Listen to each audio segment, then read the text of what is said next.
అందరికీ నమస్కారం. Bad boy Karthik April 17th థియేటర్స్లో రిలీజ్ అవుతుంది.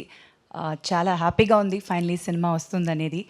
అండ్ మా ప్రొడ్యూసర్కి శ్రీనివాస్ గారు, ఈ సినిమా నుంచి మీరు ఇంకా చాలా సినిమాలు ప్రొడ్యూస్ చేయాలి, మీ ప్రొడక్షన్ నుంచి చాలా మంచి సినిమాలు రావాలి. I'm wishing you all the very best. And my entire cast and క్రూకి చాలా thanks. Entire journey was a long journey, ఒక మంచి ఎక్స్పీరియన్స్. డెఫినెట్గా ఈ సినిమాలో ఒక మంచి క్యారెక్టర్ నాది, మీకు చూసిన తర్వాత తెలుస్తుంది. అండ్ శౌర్య గారు, ఆయనతో వర్క్ చేయడం first time, but such a talented actor and చాలా ఎంజాయ్ చేశాను వర్క్ చేయడం. రసూల్ గారు, thank you so much. So మీరందరూ తప్పకుండా సినిమా చూసి ఎంజాయ్ చేస్తారు అండ్ మీ బ్లెస్సింగ్స్ మా సినిమాకు ఉండాలి. Thank you so much. Thank you so much Sridevi garu. Very much looking forward to see you in the film. And yes, ఇప్పుడు మన బ్యాడ్ బాయ్గా కనిపించబోతున్న గుడ్ బాయ్